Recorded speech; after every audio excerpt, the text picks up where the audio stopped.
Est-ce que tu aimerais augmenter la prédictibilité de tes trades et augmenter ton ratio sur chacune de tes positions?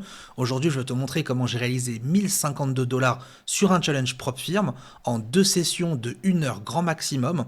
Et j'ai employé la fameuse méthode que j'ai enseignée et que j'ai créée depuis quelques années et qui me suit depuis, le fameux zone to zone. Salut tout le monde, j'espère que vous allez bien, j'espère que vous avez passé une bonne semaine. Effectivement, en ce moment, le marché est terriblement difficile entre les actualités géopolitiques, les tarifs douaniers, et effectivement, cette panique sur les marchés, eh bien, tirer son épingle du jeu s'avère être encore plus difficile. Et aujourd'hui, j'avais envie de vous partager justement le concept de zone to zone. Alors, c'est pas une vidéo qui est forcément dédiée à cela aujourd'hui, mais je vais déjà amorcer quelques petites brides justement de cette approche en montrant justement un trade que j'ai passé. Alors, je vais le montrer juste après sur ma plateforme. On va directement aller dessus parce que je sais qu'en général c'est ce qui attire. On est ici sur la plateforme Quantower, c'est la plateforme que j'utilise pour justement faire mes trades via la propre firme Fidias. On va aller dans Account Performance et on va aller donc sur mon compte ici en cours. On va le mettre ici, alors que ce soit ce mois-ci ou last month, le mois dernier. C'est un nouveau compte Fidias que je vais valider justement en direct avec les membres du programme. Et là, on voit effectivement qu'il y a eu un total de 1055 $ et 88 cents, à peu près 30 $ de commission de trade. Il m'a fallu seulement 2 sessions de trading, jeudi et vendredi, pour faire ce genre de performance, pas en prenant énormément de risques. Je suis à 100 $ de risque par trade, et au total, il y a eu 5 trades exactement, puisque il est compté comme 10 trades l'aller et le retour, l'ouverture et la fermeture. Il y a eu donc 5 trades, 3 jeudi et 2 hier, vendredi au moment où je tourne cette vidéo, pour pouvoir justement réaliser cette performance. Donc on est sur un gain moyen de 500. Le profit factor, il ne veut pas forcément dire grand chose en l'occurrence ici. Le profit factor, c'est pour 1 $ d'investi, combien j'en gagne. Et bien effectivement ici, pour 1 $ d'investi, j'en gagne 18. Donc le profit, le ratio de manière générale est vraiment assez important, dans l'idée qu'en fait j'ai pas encore encaissé de pertes.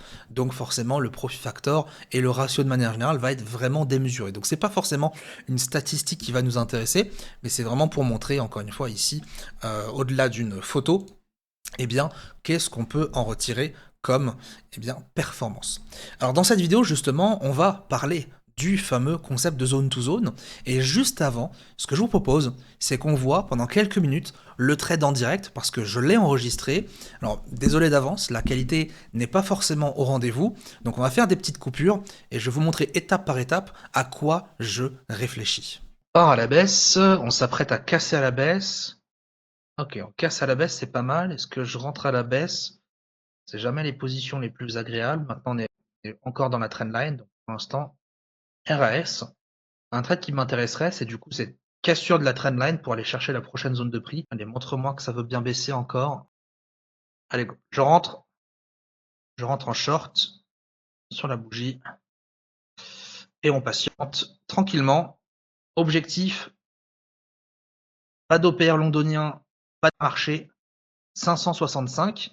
C'est une première pépite. Je m'autorise aujourd'hui 3 trades maximum sur la session. Et on va voir en fonction du momentum ce que ça donne. Ça bouge beaucoup. Oui, oui, ça bouge beaucoup aujourd'hui. Ça promet d'être une session bien costaude, hein. Très très costaude. Est-ce que ça va suffire? Est-ce qu'on a assez de vendeurs justement pour faire basculer le marché? Le cumulatif delta est toujours aussi baissier. Et on revient sur mon point d'entrée. Oh là, oh, ça va défoncer. Ça va défoncer. On va défoncer du support, on va défoncer de l'acheteur. Je vous l'ai dit hier, on va défoncer des acheteurs. On va défoncer des acheteurs, c'est tout ce qui va se passer. Le marché est en train de revenir sur ses plus bas, ça veut dire que là, potentiellement, on va annuler la divergence qui était en train de commencer à se créer. Donc si on l'annule, ça veut dire que le marché là, il va péter à la vente. Donc c'est pour l'instant en bonne voie justement pour plutôt bien baisser. Encore une fois, on patiente. J'ai 3 cartouches, j'ai 3 essais. Premier contact, clôture en 5 minutes de la trendline sur le marché. Maintenant, tout va se jouer maintenant, hein. Au niveau de mon télé, je vous ai dit, donc moi, ça sera plus aller chercher les 65-60. Donc on va aller chercher 65. Ça commence à bien prendre. Ça commence à bien prendre. On refranchit l'OPR. L'OPR du coup du jour a été fait hein, sur le marché américain. Mais par contre, ça bouge. Hein. On le voit que c'est très nerveux déjà sur cette ouverture. C'est très très très nerveux ce début de session américain. Pas sûr que ça va remonter. Hein. Honnêtement, quand on voit le cumulatif delta encore une fois ici, qui est très baissier, je rappelle cumulatif delta, ça veut dire qu'on a des pressions vendeuses plus importantes que les acheteurs. Je vous ai dit que la session elle est incroyable. Hein. Quand il y a un thé qui est chaud, un thé à la menthe, c'est que la session est forcément incroyable. Attention, on est en train de casser le plus bas. On est en train de pénétrer l'OPR. Attention, attention, attention. C'est un petit trade intermédiaire, hein, ce qu'on est en train de tenter. C'est un petit trade intermédiaire, c'est du pur zone to zone, tout simplement. Cassure d'une trendline, on va chercher une prochaine zone. Ça paye pas de mine, sauf qu'encore une fois, bah, niveau ratio, ça va me payer. J'ai même pas calculé les ratios, vous savez, les ratios, je les calcule à la fin, parce que c'est pas ce qui m'intéresse. Moi, ce que je veux, c'est juste, encore une fois, respecter mon processus. Via baissier, cassure de trendline, ça continue à baisser. Hein. Oh, le cumulatif delta, regardez-moi cette bougie là, ici. Oh, elle est incroyable. Sur une position. Oh là, attention, attention, ça a bugué sur mon graphique. Mais c'est bon, on est déjà sur le bas de l'OPR. Oh lolo, ça c'est le genre de bougie que j'attendais. On est à 67. On est à 67 déjà. Magnifique, magnifique. Allez, il faut que ça descende encore plus. Il y a du monde encore, hein. Il y a du monde plus bas. Vu comment ça bouge, il y a moyen encore d'aller chercher plus bas. Il y a moyen encore de faire plouf. Vous avez noté l'expression hein, sur vos carnets. Plouf. Ça, c'est important. On va mettre un petit stop juste là. Au cas où on repart à la hausse. Petit stop sur le dernier plus haut de la bougie. En tous les cas, c'est sécurisé, c'est du positif. Oh, le flux est baissier. Le flux est baissier. 62. Allez, je vais sortir. Je vais sortir. Viens. Ouh, 60, 60, 60. Allez, qui dit mieux 60, 58, 57. Je garde, c'est bon, je sors. Hop là, c'est bon. Terminado. Terminado. Ok, il peut aller chercher plus bas, mais encore une fois, processus. En fait, c'est la violence, fausse violence en fait. La violence que j'ai là, c'est que j'ai envie de garder la position le plus longtemps possible parce qu'on sent qu'il y a un flux baissier très important, mais je suis focalisé processus. Là, ma partie trader résultat veut garder le trade pour aller chercher plus bas parce que je sens qu'on peut aller chercher plus bas. La partie trader de l'autre côté processus, elle se dit, tu t'es fixé cette zone de prix, tu gardes ton trade jusqu'à la zone de prix et tu sors. Point barre. Tu vas pas chercher plus loin. Et ce qui serait merveilleux là, c'est que le marché reparte à la hausse et qu'on ait pris vraiment le point bas du marché, pas du jour, mais en tout cas le point bas de la baisse qu'on a actuellement. Ça serait magnifique parce que ça illustrerait encore bien ce qu'on a fait. Je suis pas forcément sûr à 100%, il y a tellement de flux baissiers en ce moment. Et moi, le cumulatif delta commence à être très très baissier. Donc, ce qui m'a beaucoup aidé dans cette position, c'est encore une fois, c'est le côté divergence. La divergence au début qui commençait à être valide, et ben comme on a invalidé la divergence, la baisse a été encore plus forte sur le marché. Donc très très beau. C'est combien? C'est 400 dollars qu'on a pris. Donc ratio de 4.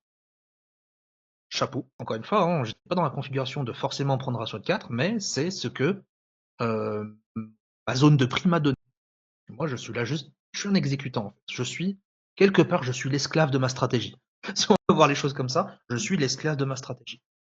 Il est 14h59, ça fait une demi-heure que le marché est ouvert, ça fait une heure que l'on est sur les graphiques, donc techniquement, journée terminée. Après, je ne vais pas m'arrêter là. Si je vois des choses, je vais les prendre. Mais évidemment, bah, je ne vais pas faire le fou.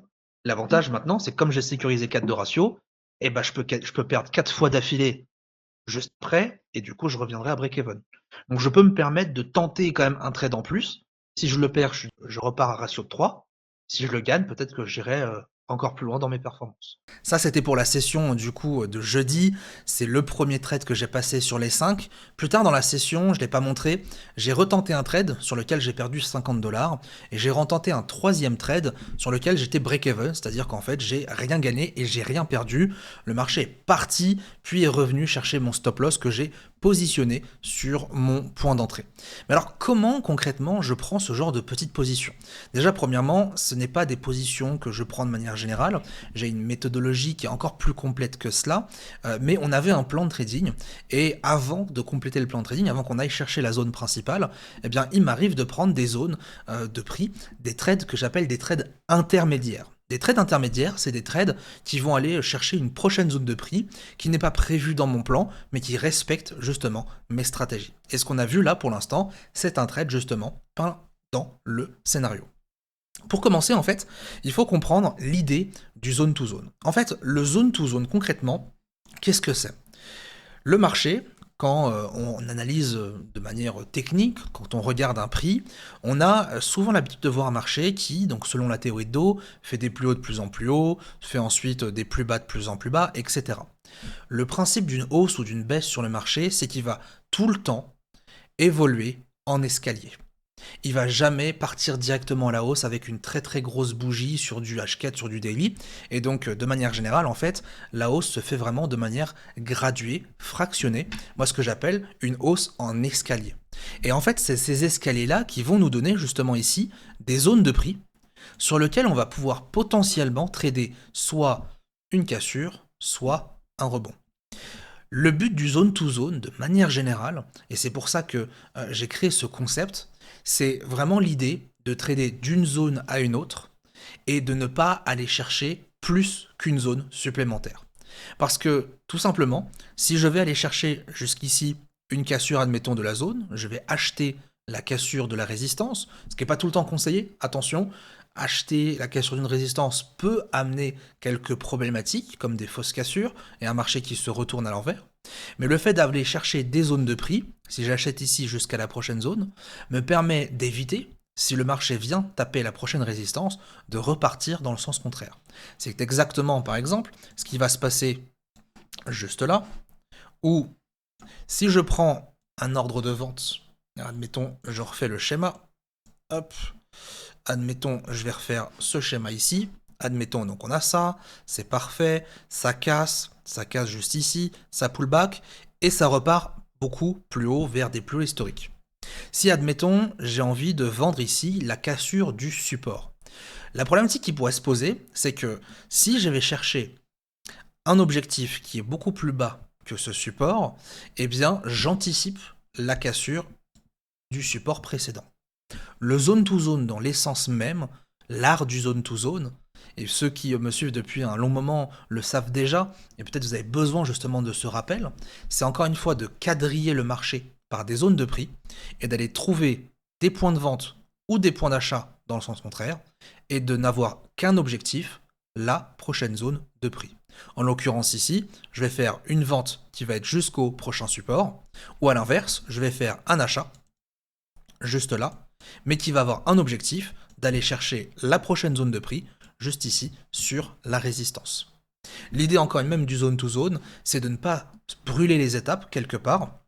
Et si je vais ici dévoiler ce qu'il y a à l'intérieur, c'est qu'il y a vraiment deux manières de trader une zone. Soit, dans le comportemental du marché, le marché va aller casser la zone et le prix se dirige vers la prochaine zone de prix, ou soit le marché rebondit et le prix se dirige vers la zone opposée. Tout le but du zone to zone, de 1, c'est de repérer la bonne zone de prix et de trader soit la cassure, soit le retournement. Ça peut paraître simple pour certains traders qui ont déjà de l'expérience, mais je sais que j'ai mis beaucoup de temps justement à comprendre ce système, parce que sans zone de prix, qu'est-ce qui se passe? Eh bien, sans zone de prix, parfois, on peut aller acheter sur ce genre de schéma. Hop, on va éviter de tout spoiler juste ici. Parfois, on peut aller, typiquement, il y a une zone ici. J'ai une confirmation que le marché va monter, j'ai pas de zone, j'achète juste là. Et comme par hasard, et ça nous est tous arrivé, et si c'est votre cas, vous reconnaissez, comme par hasard, quand on a envie d'acheter sur le marché, on a l'impression d'acheter au moment où le marché pull back en retournement. C'est-à-dire qu'au moment où j'achète, eh bien le marché se retourne littéralement à la baisse. Inversement, quand j'achète, je ne sais pas pourquoi, eh bien le marché, au moment où j'achète, se retourne à la baisse. Qu'est-ce qui se passe dans ces moments-là? Eh bien, la plupart du temps, eh bien, ce qui se passe, c'est qu'on n'a pas de tracé de zone. Si on n'a pas de tracé de zone, eh bien, on n'est pas du tout au courant du quadrillage du marché.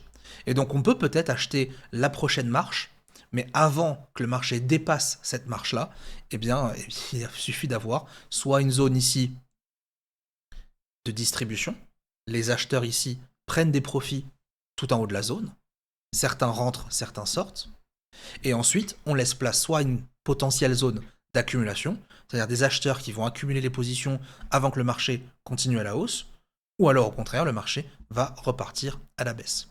Le problème, encore une fois, étant que la plupart du temps où vous n'avez pas de tracé de zone, vous tradez complètement à l'aveugle et sans point de repère. Mais alors concrètement, comment ça se passe un trading de zone to zone et comment j'ai appliqué ce genre de phénomène? Eh bien en fait, sur les trades qu'on a vus, sur le trade qu'on a vu en l'occurrence dans la vidéo, j'ai été chercher un élément qui me permettait d'indiquer qu'on allait chercher la zone du bas, le prochain support. J'ai pris mon trade et par la suite, mon take profit est uniquement sur le prochain support. On l'a vu, j'ai beaucoup hésité, et c'est pour ça que je fais ces live trading pour réfléchir à tête ouverte, pour faire comprendre justement à l'audience qu'est-ce qui se passe dans ma tête en temps réel. C'est que concrètement, évidemment, moi, en tant que trader, en tant qu'humain surtout, j'ai envie, parce que je ressens qu'il y a un potentiel baissier, j'ai envie de laisser ma position courir pour potentiellement prendre plus d'argent, plus de points, plus de dollars. Le problème, c'est que si je fais ça, je pars à l'encontre du principe du zone to zone. C'est-à-dire qu'au final, eh bien, je vais ici essayer sur mon support de prendre plus de gains en anticipant que le support va se faire casser, mais dans la vidéo, et juste après, le marché s'est fortement retourné à l'inverse. J'ai respecté mon plan, j'ai gagné. Je n'aurais pas respecté mon plan, j'aurais perdu, et ça c'est tout le concept du zone to zone. Concrètement, la méthode étape par étape, c'est la suivante. C'est un cercle vertueux. Premier élément, je vais aller ici chercher à identifier les zones de prix. On va voir juste après 14 manières de tracer des zones de prix. J'identifie mes zones de prix pour justement déterminer les zones clés qui vont avoir pour impact soit une cassure, soit un rebond. Pourquoi il y a soit une cassure, soit un rebond? Parce que en temps réel, le marché c'est une lutte permanente entre les acheteurs et les vendeurs.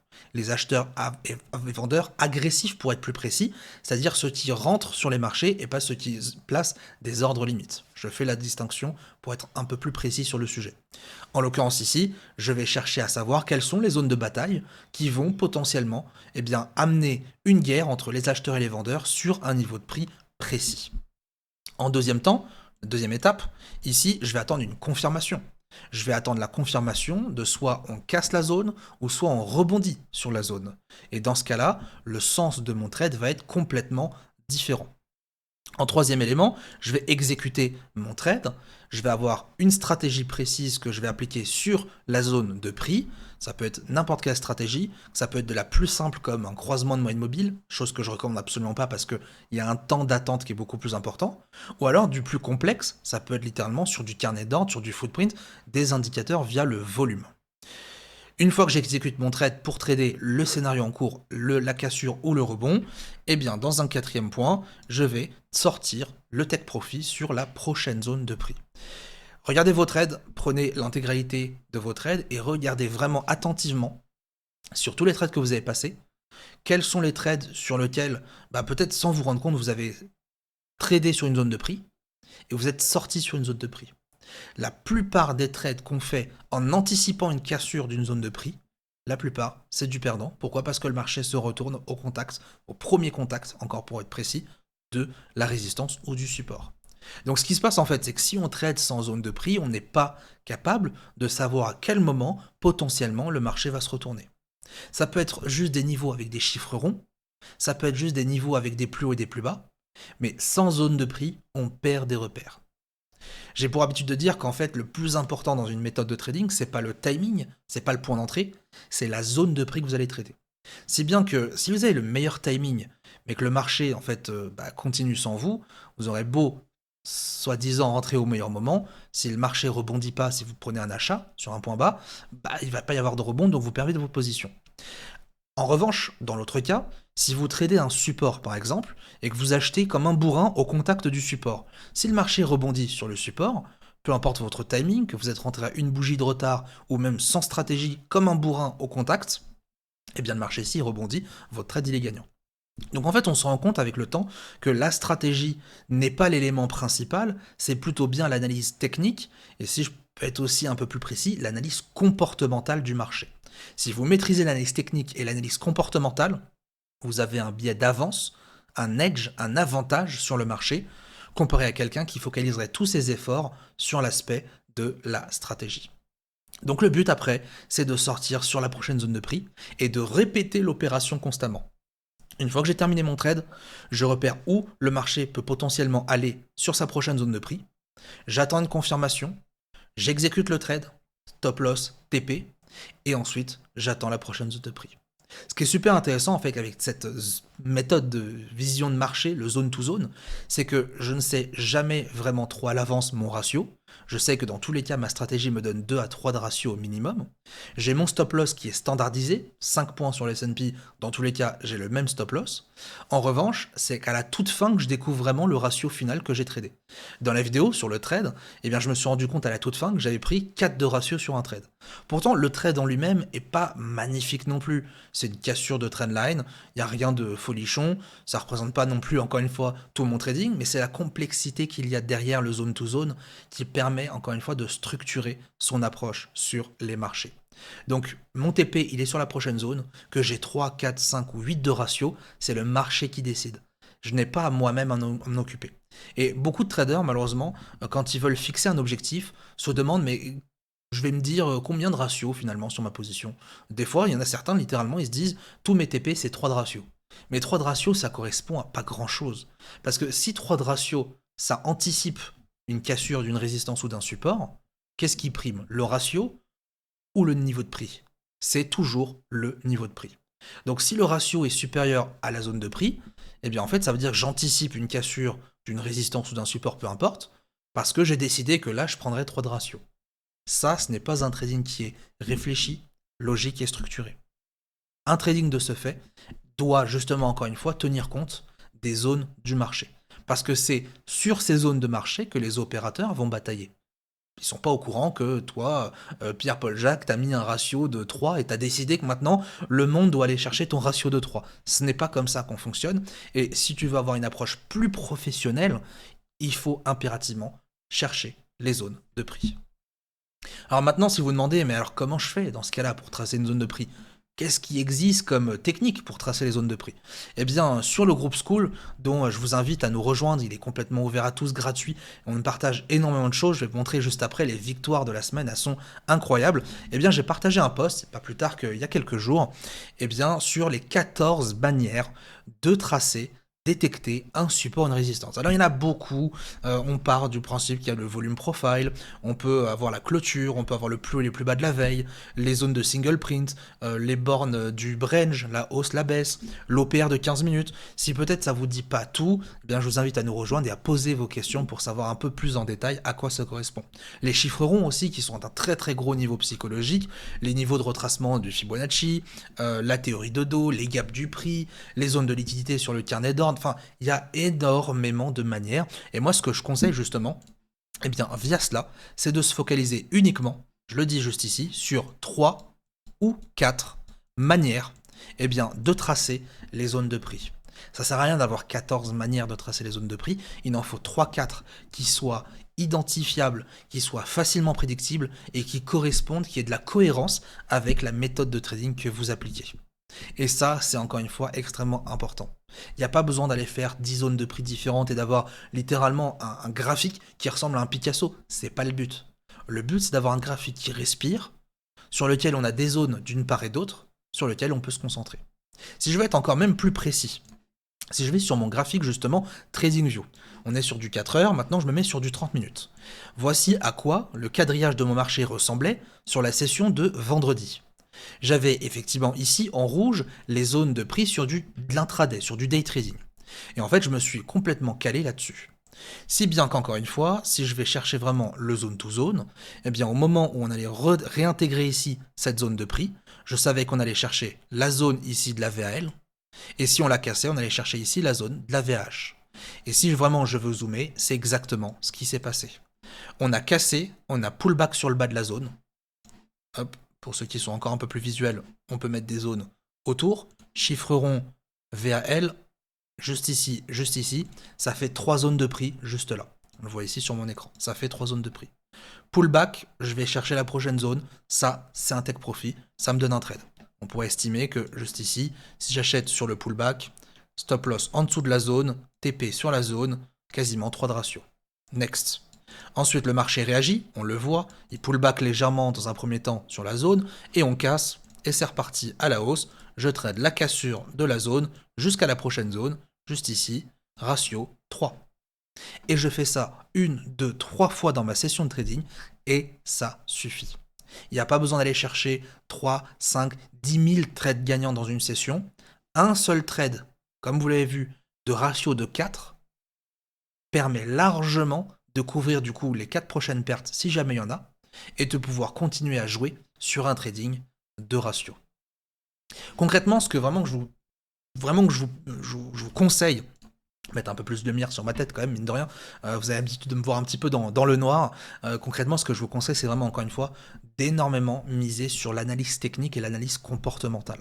L'analyse technique pour vraiment tracer les zones et pour être au courant des points de repère et de vers où le marché veut se situer, veut se diriger. Et de l'autre, l'analyse comportementale, c'est-à-dire comment le marché réagit à partir de la zone que vous allez trader. Le marché réagit différemment si c'est un point haut ou un point bas, le marché réagit différemment si c'est un marché en plus historique, et le marché réagit différemment si c'est un niveau sur un gap sur un lundi matin après le week-end.